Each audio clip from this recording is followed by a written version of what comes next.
Well, good afternoon, and thank you for joining us for today's Business Success Series presented by Manulife. And today we'll talk about why your business needs a board and how to build one. My name is Ian McLean, and I'm the President and CEO of the Greater Kitchener-Waterloo Chamber of Commerce. Before we get started, I would like to take a moment to acknowledge that we do live and work on the traditional territory of the Neutral, Anishinaabe, and Haudenosaunee peoples, as we seek a renewed relationship based on a foundation of mutual understanding and respect. As participants in today's virtual event, we are coming together as one.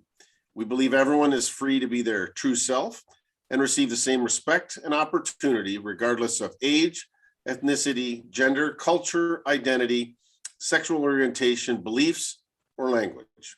We hope you will join us in fostering a positive environment here today that is a safe and welcoming space for all. We know there is more that we can do, and we are committed to listening, learning, and growing as we go.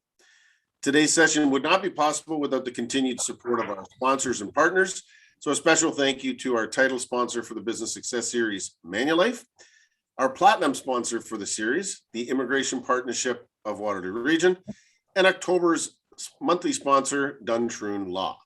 These organizations and others are committed to supporting our local economy and providing businesses with the resources and tools they need to thrive. Just before the session starts, I'd like to go over a few reminders. Please do ensure your microphone is muted throughout the presentation so we can avoid or reduce any background noise. If you have a tech-related question, please comment in the chat section, and a representative of our team will get back to you momentarily. If you have a question for today's speaker, they'll be gathered throughout the session, and our speakers will do their best to answer as many questions as possible throughout the presentation and following. All attendees will be sent a recording of today's presentation, and it will also be made available on the Greater KW Chamber website. So at this time, I'd like to now invite Jason Beho, partner at Duntroon Law, to introduce today's speakers. Jason. Thanks so much, Ian. Duntroon Employment Law is very proud to be this month's presenting sponsor for the Business Success Series. And we're delighted to be part of the Kitchener-Waterloo Chamber of Commerce as we expand our employment law practice to serve employers across the KW region. It's my privilege to introduce today's guests, Carol Lehman and Tony LaMantia. Carol is CEO at Axonify Inc., a disruptor in the corporate learning space. Prior to Axonify, Carol was CEO at 3 highly successful startups: PostRank Inc., RSS Solutions Inc., and FakeSpace Systems Inc. Carol has been recognized with numerous awards for her success, including being named one of Canada's top 100 female entrepreneurs. Carol is a well-respected thought leader who is frequently sought out for speaking engagements, and she's contributed to many learning, business, and technology publications, including Fortune magazine. A graduate of the University of Waterloo, Carol has participated as a director on a large spectrum of boards, including many small startups, public companies like Magnet Forensics and Algonquin Power, charitable enterprises such as the Food Bank, and educational and advocacy institutions such as Conestoga College and Community Tech. Moderating today's discussion is Tony LaMantia. Tony is the president and CEO of the Waterloo Region Economic Development Corporation. A University of Waterloo alumnus, Tony had ties to the community for decades before helping to found Waterloo EDC as the organization's inaugural leader in 2016. A community builder at heart, Tony relishes the opportunity to work with businesses, civic leaders, governments, and organizations like chambers of commerce and tech ecosystem anchors to help build a strong, sustainable economy for the people of Waterloo Region. Tony is the past chair of the Business and Economic Support Team for Waterloo Region, the partnership that was created to advocate on behalf of the local business community during the COVID crisis. And he is currently a member of its leadership team. A passionate leader, Tony's career has spanned the public, private, and nonprofit sectors with executive roles in investment banking, technology, sales, and mining, as well as the province of Ontario, where he was Assistant Deputy Minister of Investment and Industry. With many thanks to all of you for joining today, let me pass the mic back to Ian.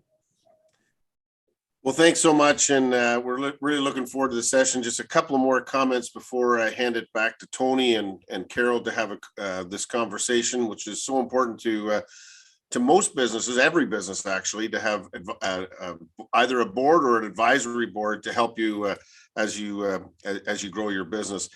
But before I do, I wanted to take a couple of minutes and just say a few words in context on today's session. My good friend, Ginny Dybenko, who is both a distinguished business executive and a past dean of the business school at Wilfrid Laurier University, asked some time ago, given the work that she does with the Institute for Corporate Directors, and as well as Tony, who have become trusted colleagues and friends, if we would entertain having this discussion, particularly for small and medium-sized business, because I think sometimes they don't realize that they should and can benefit from this, having the rigor of an advisory board or a board of directors. So we agreed to do this, and I just wanted to let you know about the Institute for Corporate Directors. Southwestern Ontario Institute of Corporate Director chapter ranges from Guelph to Windsor and from Lake Erie to Georgian Bay. With a membership of close to 500 senior leaders, the chapter influences thousands beyond through professional development and networking events. Members within the Southwestern Ontario chapter represent everything from large, medium, and small companies, crown corporations, and not-for-profits. The Southwestern Ontario ICD chapter hosts a range of educational sessions each year to highlight best practices from governance experts and network and share ideas. And we thought that was a perfect fit to cooperate and collaborate between ICD and the Chamber of Commerce Network. Special thank you as well to Tony and Carol. They never miss an opportunity to support the Greater KW Chamber of Commerce.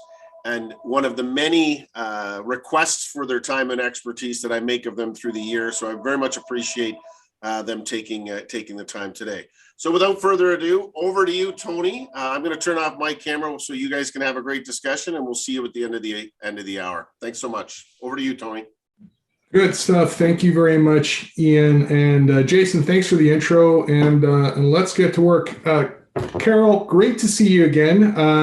One of the items lost in that long and impressive resume is the fact that you were one of the founding board members of the Waterloo Region Economic Development Corporation, operating as Waterloo EDC. And so, Carol played a fundamental, important formative role in the setup of the governance of our organization. And so, and she was getting so busy with Exonify and a bunch of other things. We only had her for one term.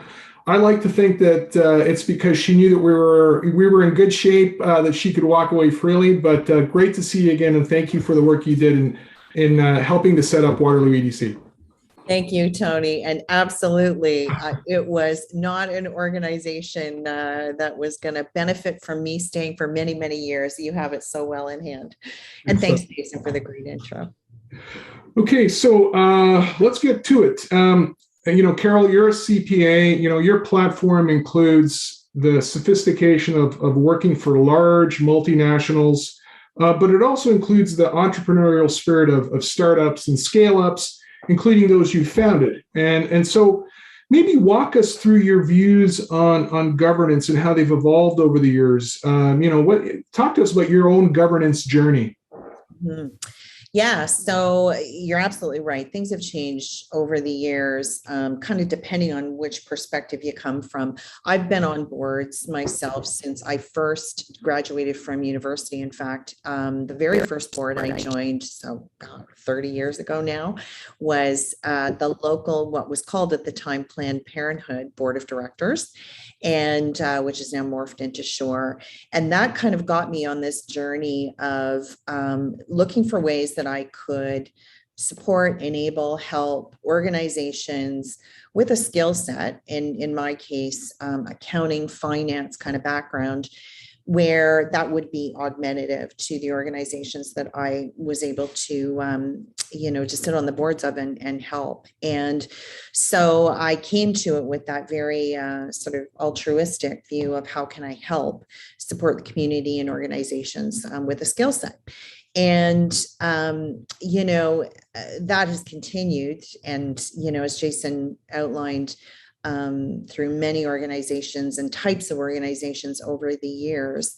But boards generally, I've seen this kind of evolution of boards becoming more prevalent in all sorts of businesses. So boards used to be only talked about or really heard of in two respects.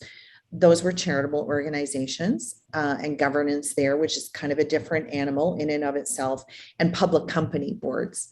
So typically those that were required to have boards of directors to give assurance to a broad base of shareholders about governance and appropriate governance.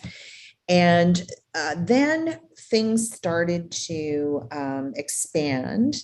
And now I get asked by very early stage entrepreneurs in technology, for example, who may only have 10 people in their company and a few $100,000 of revenue, whether they should set up a formal board of directors. And so depending on the circumstance, there are a variety of ways that you can answer that question. But I've seen the value of boards now brought to lots of different situations. And I think that that's just a really, really good thing for those businesses and the success and enablement of those businesses. So it's changed a lot and gone from just the, public company and charitable situation to all sorts of businesses. Yeah, indeed. The way this talk was set up in the chamber intro kind of revealed that there are gives and gets.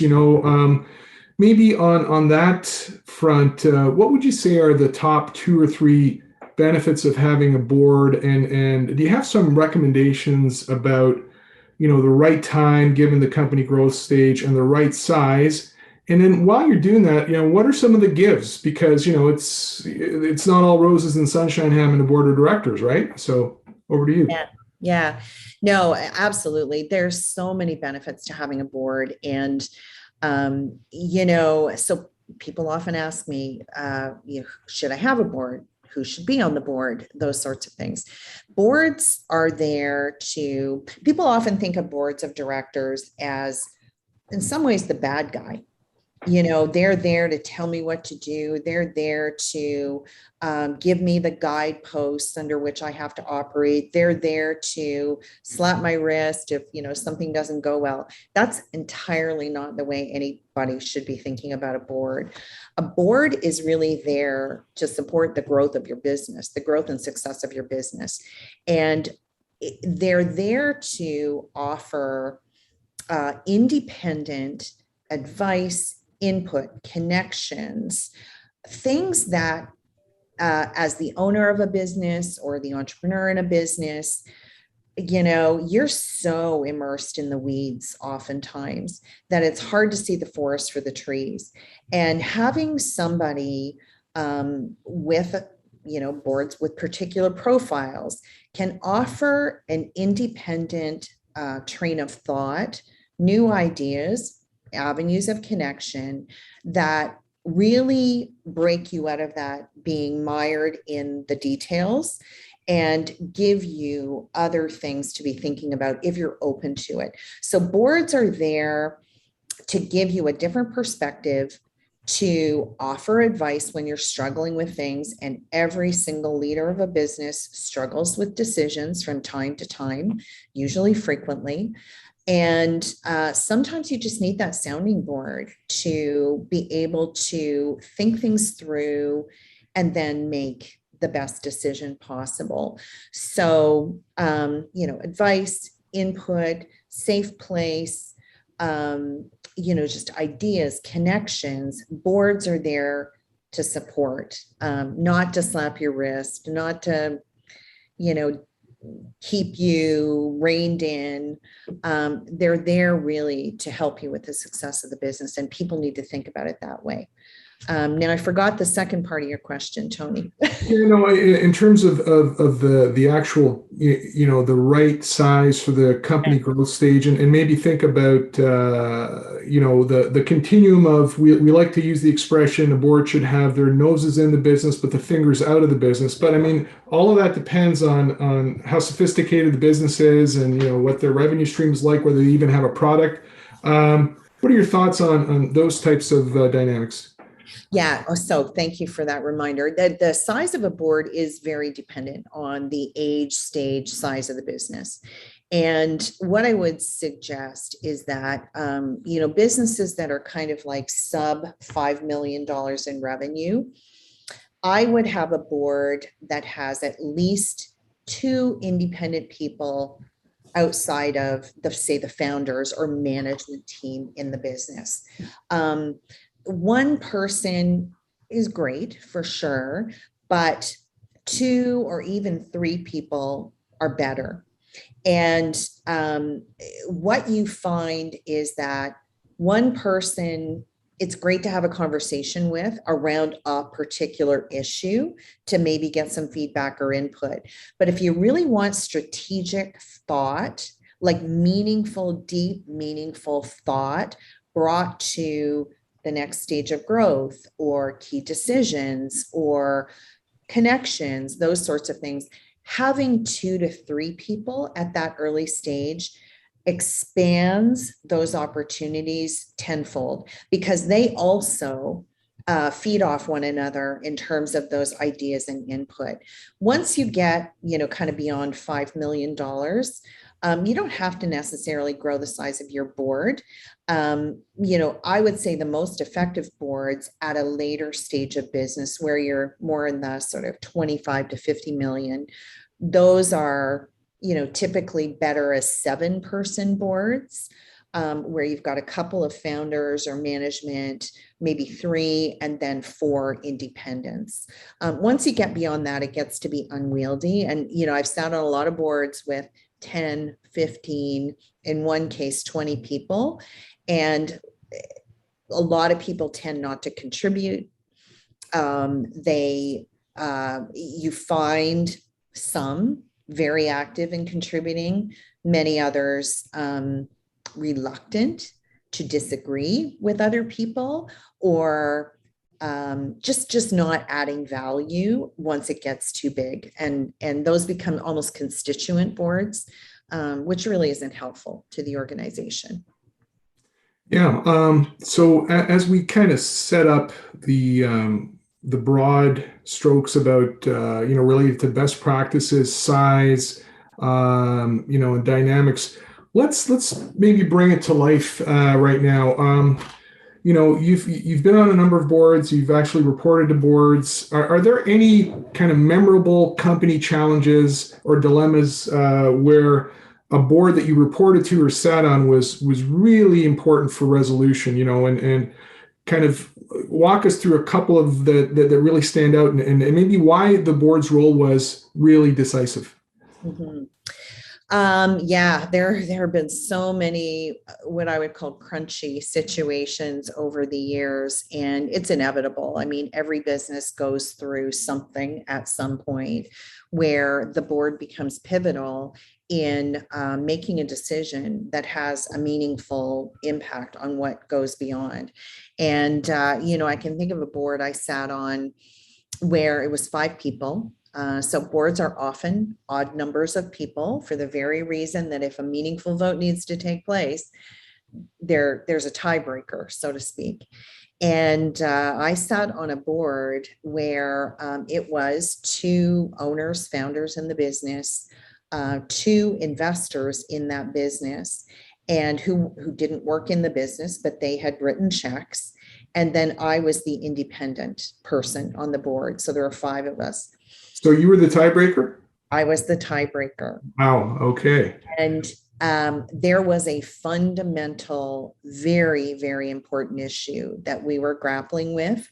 And the investors had the polar opposite opinion about the path forward than the founders did.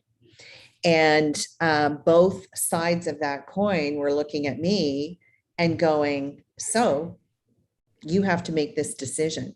And what was worse was that before the board meeting, both sides of that were lobbying me with their points of view as to why I should vote one way or the other. And it was extremely stressful because the decision was so important for the life of that business that I felt a great deal of responsibility to the shareholders of the company, to the employees of the company around that decision. And so in the end, I made a decision.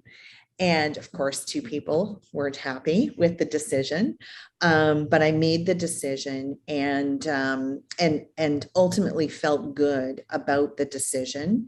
And you know, things played out a certain way with that business that there was more crunchiness because of the fact that two of the board members were unhappy with me.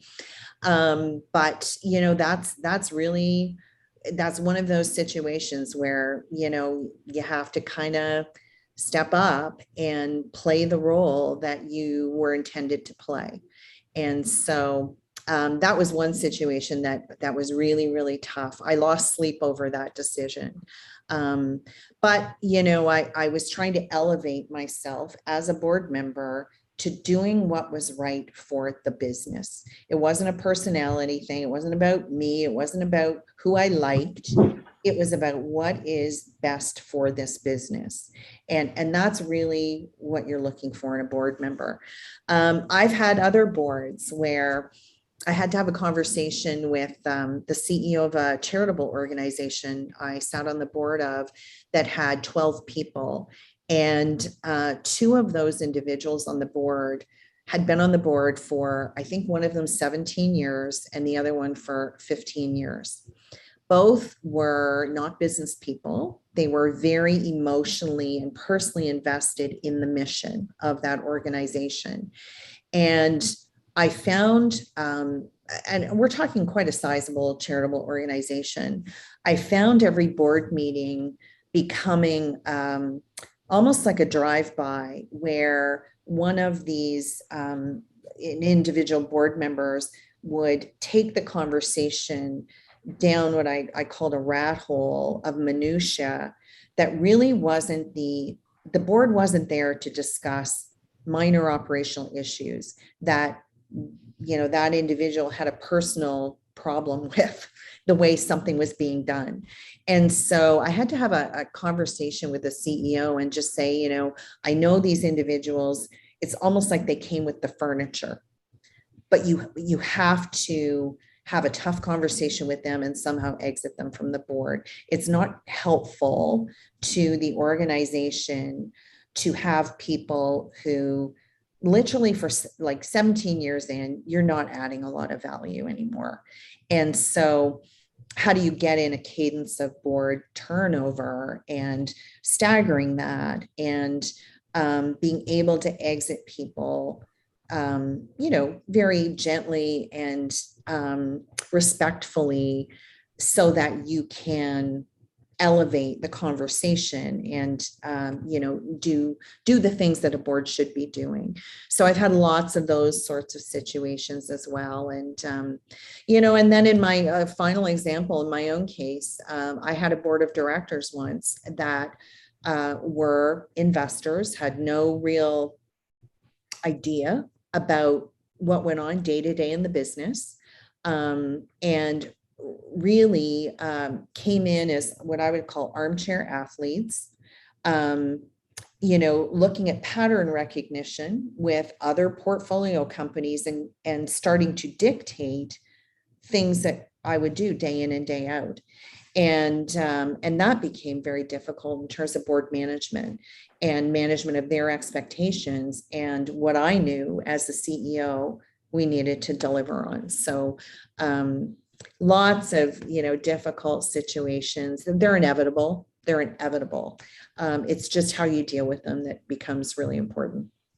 Yeah, really insightful. What you just described is commonly referred to as the agency problem, right? Where you've got these, kind of aloof directors who, might spend 400 hours in a year, and that's probably an exaggeration if they have a big portfolio looking at your company, so they don't understand it compared to a CEO or management team that's spending, well over 4,000 hours a year, kind of running the business, and kind of bridging that gap is really, really critical for a highly functioning board.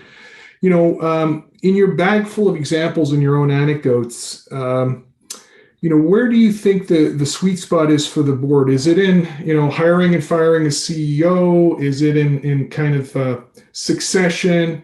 Is it in strategy? Like we've had this major exogenous shock with, COVID-19 fundamentally impacting, how businesses operate.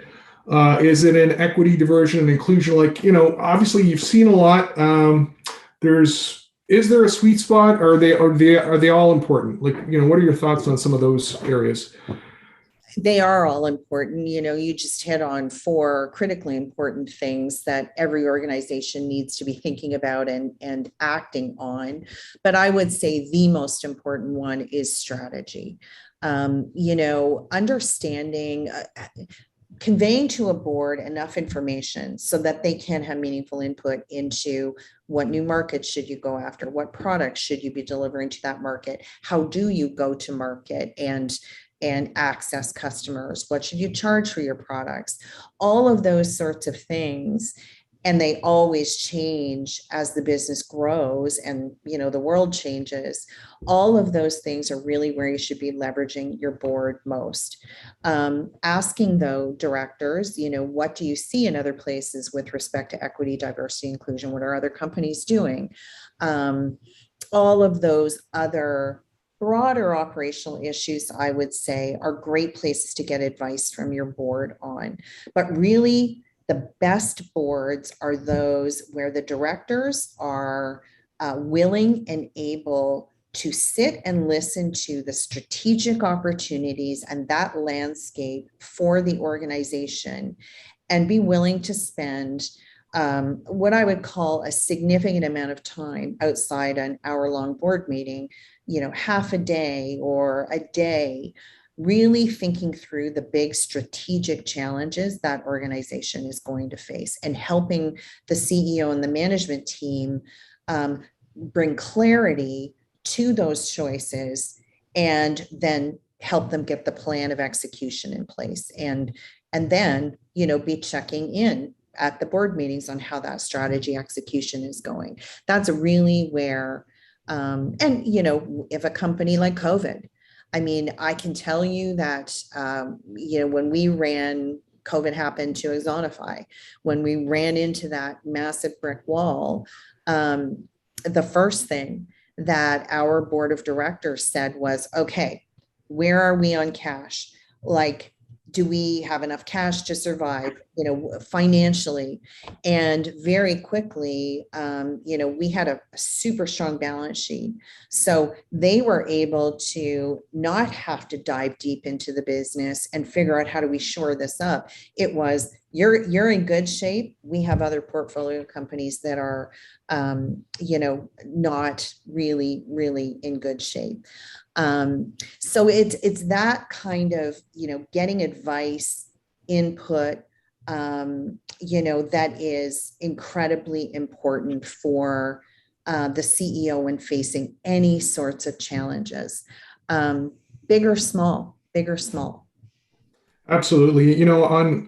On your conviction about the board's role in strategy being paramount, I just couldn't agree with you more.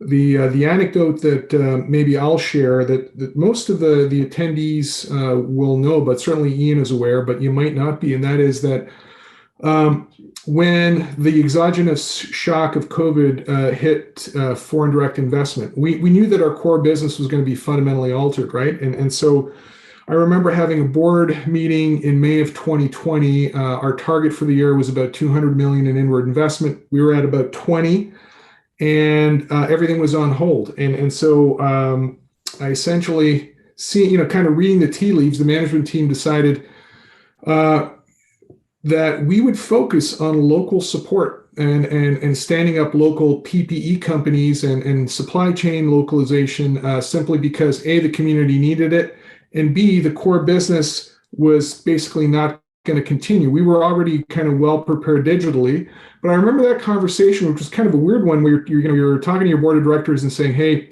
we're not going to hit our targets this year, or very unlikely, because FDI is ground to a halt. But we think this is where we should pivot because there's a real community need, and there's a lot of work we can do with the province and the feds. And this is over and above the setup of the business and economic support team. And then fast forward to November of 2020, that pivot ended up yielding about 90 million in investment we were not expecting. And we ended up actually not only hitting our target, but doing better than we did in 2019, which is just a hell of a story. But I mean, the board could have said in that May meeting, no, you've got to continue, work harder and see what you can do.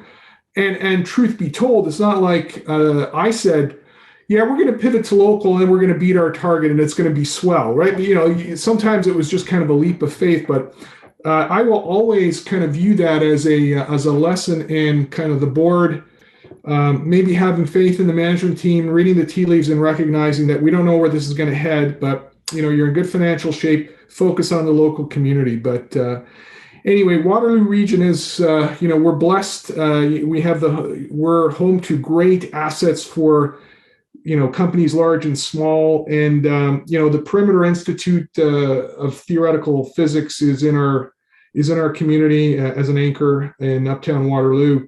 When I think about, for-profit versus not-for-profit boards, I'm reminded of the theory of the multiverse now, which is actually gaining a lot of traction.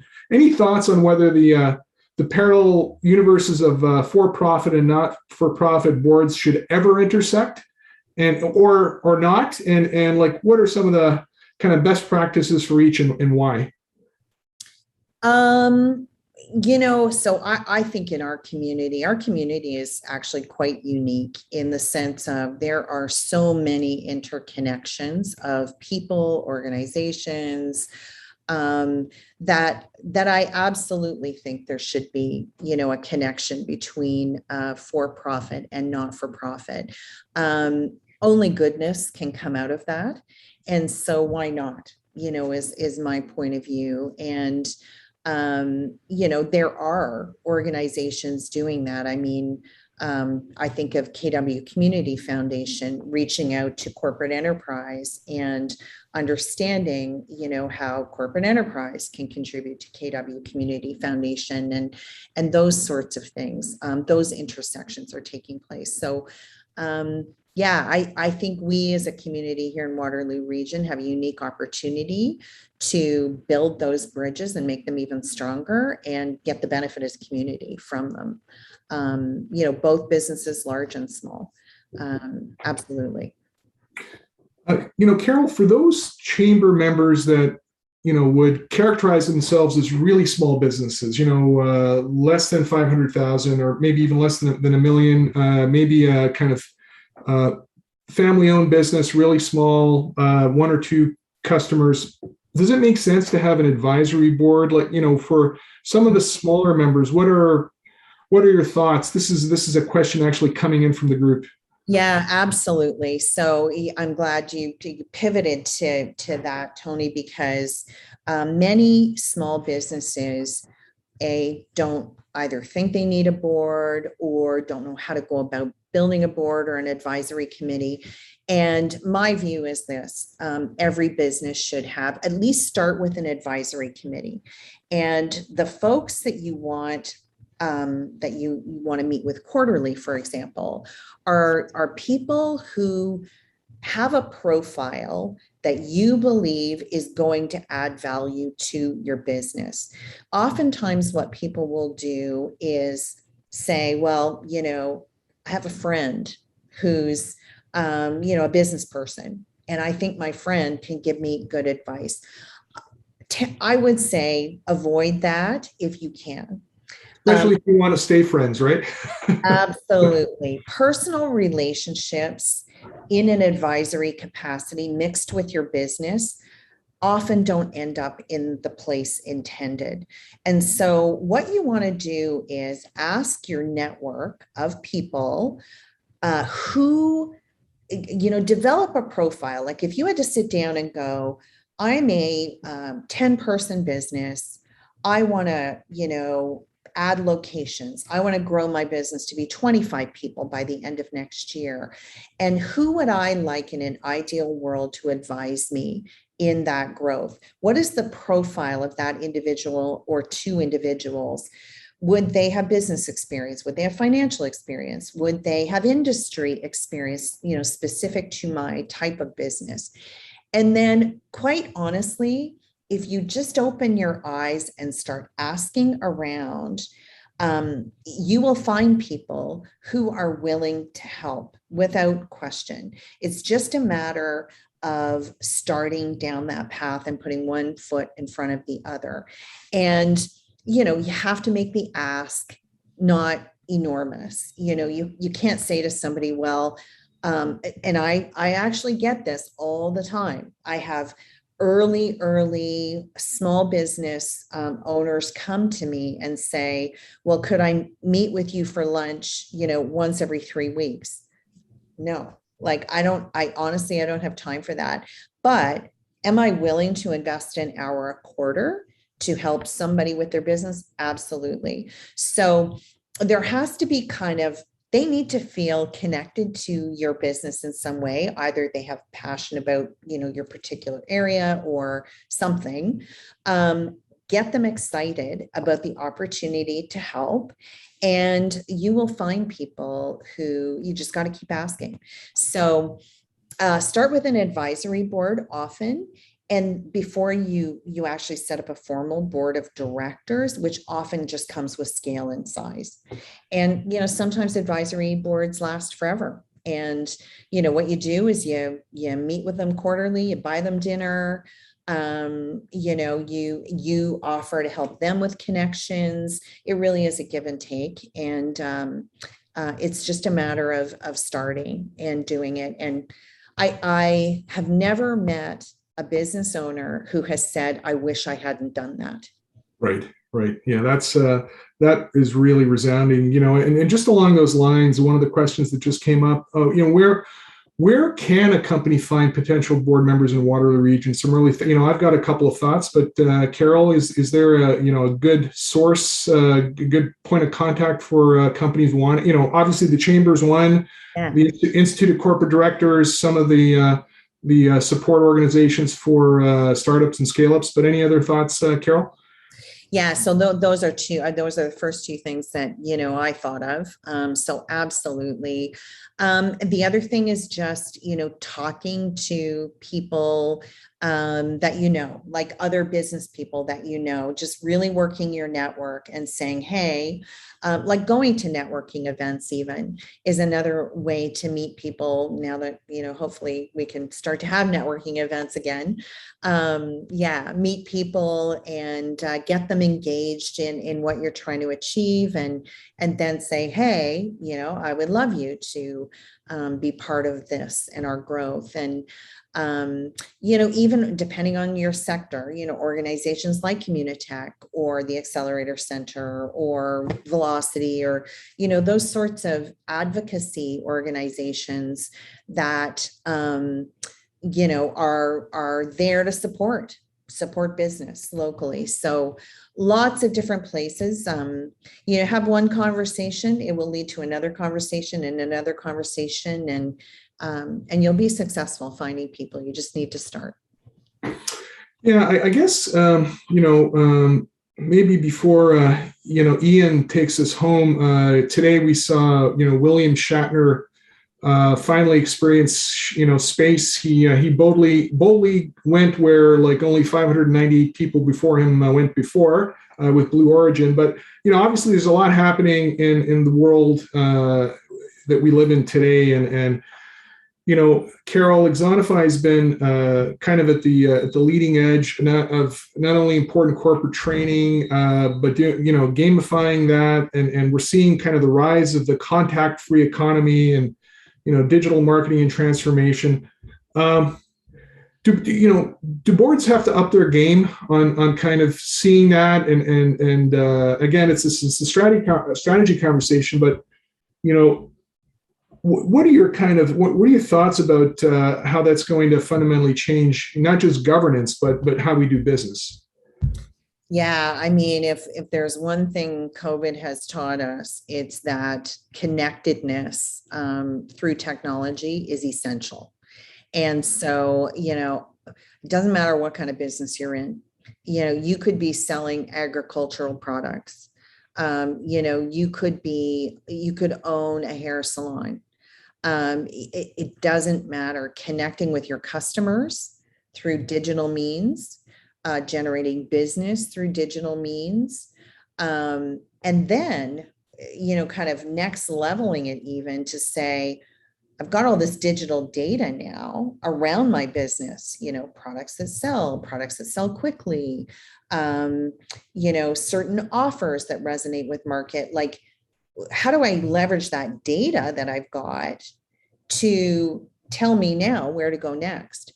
And so, it behooves all business owners, regardless of your size, your products, your markets, to be thinking about how do you stay current? In fact, how do you get ahead for the sustainability and growth of your business?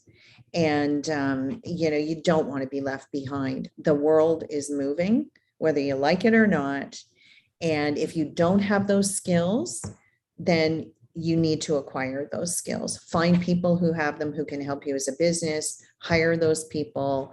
But do your research and understand the pace of change of business in the world is unprecedented, and it's not slowing down. It's only getting faster.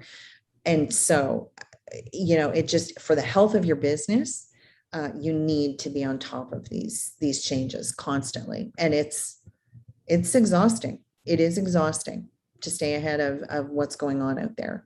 But you have to. Yeah, no, you certainly do.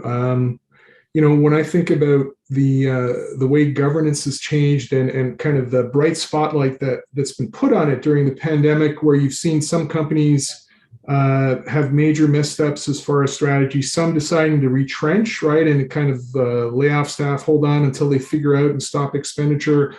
I think it's, a couple of things that have really come to the fore for me are, the old expression, when you're going through hell, keep going. So, I think that's a Churchillian quote, but the point being that, or complete the motion if you stumble, which is a dance tune that basically, it is important to continually try to plow ahead and learn learn as you're doing it, right? It's an old University of Waterloo co-op student core principle. We learn by doing, right? And maybe that's one of the reasons why the region's been successful. When you think about the months and years ahead, what would you say are the one or two things that will be game changers for us? You talked a bit about data and monetizing that, using that, but is it cyber security and cyber risk? Is it talent? We go back to some of the challenges a number of companies are facing, but for Exonify, maybe put on your CEO hat. What are some of the things that you think are going to be critically important in the months and years ahead? Yeah, it is, with the whole work from home now in many businesses, it's completely changed talent acquisition and retention. So that's become, critical. It's changed the way we think about travel, actually. We sold the biggest deal in our history, never having met that customer in the US. Wow. It just happened. And so I'm thinking about, do I need to put 4 people on an airplane to fly down to wherever for a 2-hour meeting and incur the expense of that? The answer is no. Cybersecurity, and this applies to every single business. Cybersecurity is terrifying frankly. I have to have now a whole team of people here on staff who are constantly trying to stay ahead of any leakage, any, risk, in any business, credit card theft online, things like that. If your business takes credit cards online, you're subject to, hacking. That is a massive one. Just in terms of more general disruptive things, if you're thinking about things that might impact your business, climate change, is your business subject to that risk? I think that there is a ton of stuff going on in the world with respect to agricultural risk, food safety risk. If your business is related to that, you've got a whole other set of issues. Really, business owners do need to, and this is where, an advisory or board can help, step back from the day to day and really look at the trends, that what's going on out there in the world that could impact me and sideswipe me as a business and completely disrupt what I'm doing. And you need to look at it from that, 50,000 foot view down to the micro view of your local market. What other businesses are just like mine and emerging that are taking dollars out of my pocket and putting them in someone else's? So it's all of those things you need to be staying abreast of. Big issues, global issues down to the local. Yeah, here. I mean, we saw it with PPE. We're seeing it right now with chips and the automotive industry, which means I'm waiting still for a car that I bought in August, hopefully coming out of the Cambridge plant sometime in November, fingers crossed.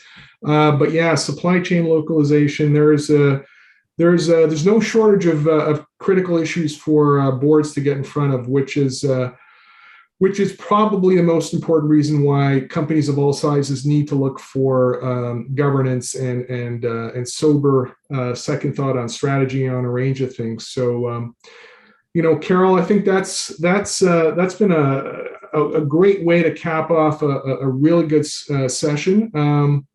And I don't just want to kind of fill up space with needless additional questions. Ian McLean, you can feel free to take us home anytime. I thought it was a great chat. And, as usual, Carol, you didn't disappoint. Thank you. Thank you. Always happy to offer whatever I can. Good stuff. I think we caught Ian a bit off guard. Keener that I am, but anyway, you've been terrific, and I look forward to watching Exonify continue to knock it out of the park. Here he is. I think Ian McLean is starting to surface right now. There he is. Learning how to use his new equipment. I just went dead just as I was about to jump in. So I actually am on my new computer, so I got it working. But I before we wrap up, and there was a couple of questions that came up really for both of you. One, maybe to start with you, Carol. What's that point between, because one of the questions around advisory board is when you're a small outfit and you're the founder, but you're doing the business development and you're kind of getting to what are the investments of time and money and people I need to make to kind of grow. Share, when is it the right time to move from that informal advisory group, which works, so you said in some ways it can always work, but is there a point when you should really look at formalizing an actual board of directors for fiduciary reasons, for investment? I want to get a bit of a sense, because most of our members would fit more into that smaller business that are starting their growth trajectory. Mm-hmm. Yeah, I would say once you start to need to hire more senior leadership, people who are taking over authority, responsibility for areas of your business that mean you're not in there all the time, making those decisions.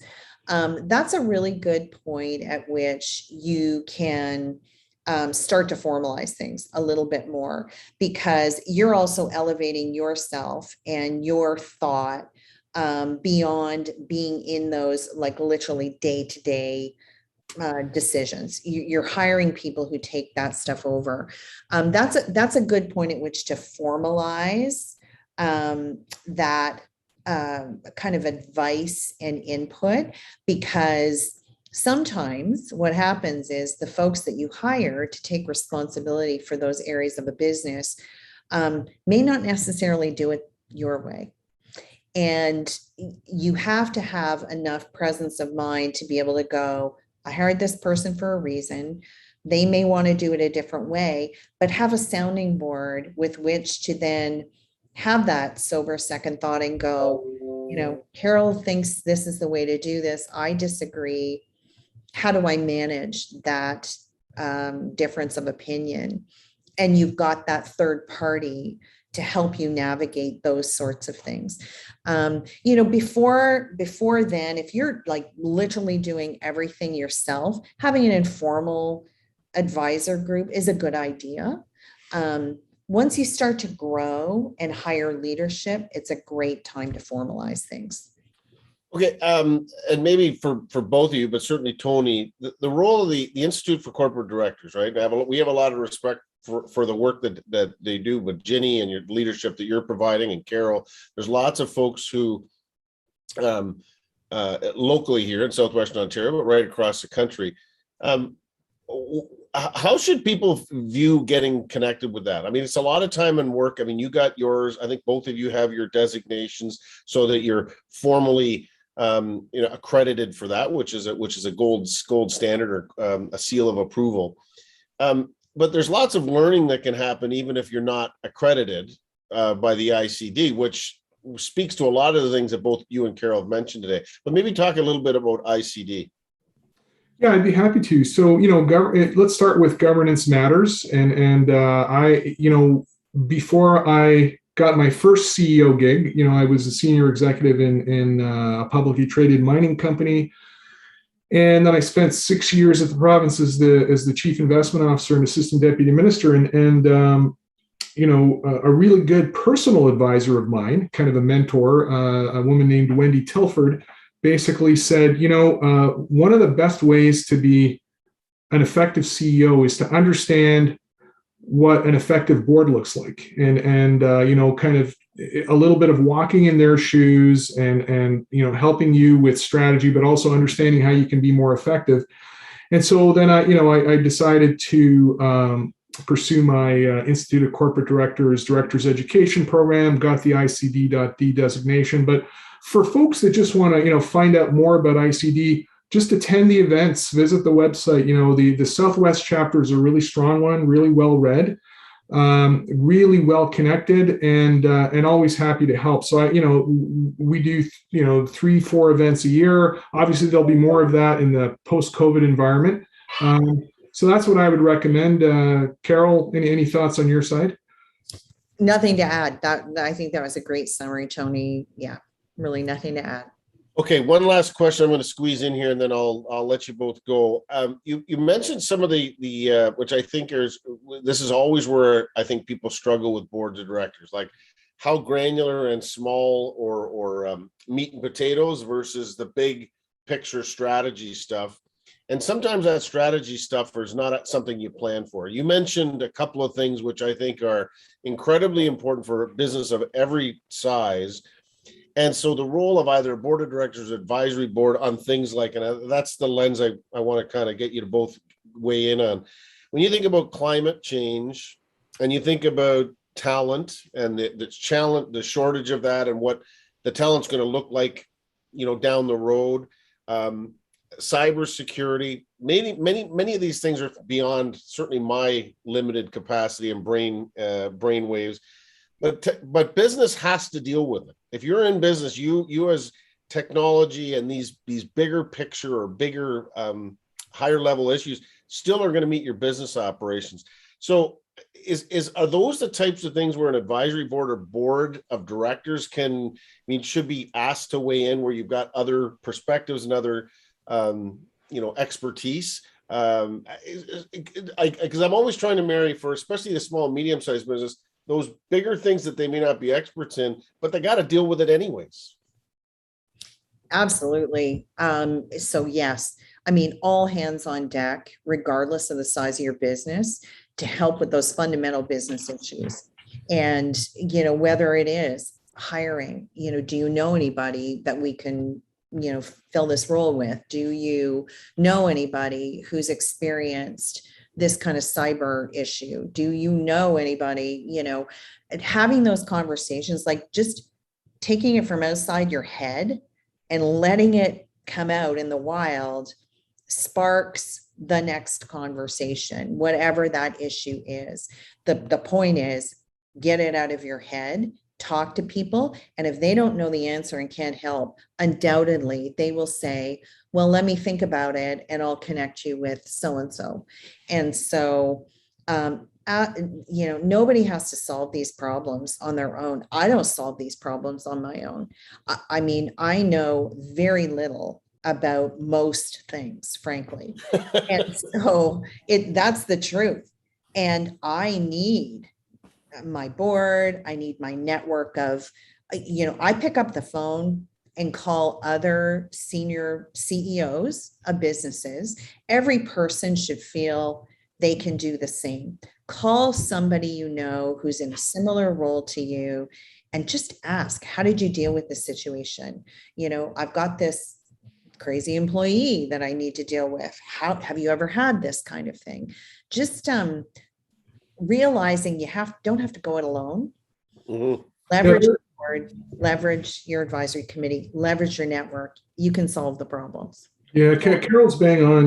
We have, Waterloo Region is blessed by having every skill set you could imagine. It's not like we're, I'm going to call the Institute of Quantum Computing to figure out how to, fix my atomic clock. But having said that, the reason why boards do a skills matrix is so they can say, okay, we need some legal eagles, we need some, financial services, fintech specialists. Be swell to have a clean tech specialist or a leader in, diversity, equity, inclusion, cybersecurity. So, one of Waterloo EDC's board members is Eldon Spickroth, the president CEO of eCentire, and we're putting those minds to work, right? And that's, the community's blessed by having these this wonderful brain belt. So let's take advantage of it. Yeah. Listen, it's been fantastic. I want to thank you. It looks like we're going to have to wrap up, let you guys get back to your day. But I wanted to thank both you, Carol and Tony, for joining us today. That does bring us to the end of this session. Thank you again to our title sponsor for the series, Manulife, our platinum sponsor for the series, the Immigration Partnership of Waterloo Region, and October sponsor, Duntroon Law. And finally, to all of you for joining us today, as a reminder, we do host a new Business Success Series session every Wednesday at 1 p.m. Next week, we'll be joined by lawyers of Duntroon Law for COVID vaccine protocols and safe workplace strategies, a practical guide for employers. It's very important, very timely with every passing day. With vaccination rates increasing and children back to school, this fall we'll see many employers starting to move back towards business as usual. And essential to that process will be not only strategies for a safe return, including COVID safety and vaccination policies, but a reevaluation of what business as usual actually means moving forward. This session will provide employers with practical guides for navigating the new normal. We hope to see you then. For full details and to register, please visit greaterkwchamber.com. Please do share this series with your friends and colleagues. Join us every Wednesday afternoon for another edition of the Business Success Series. Because if it's Wednesday, it's the Business Success Series. Thanks so much, everyone. Have a great afternoon.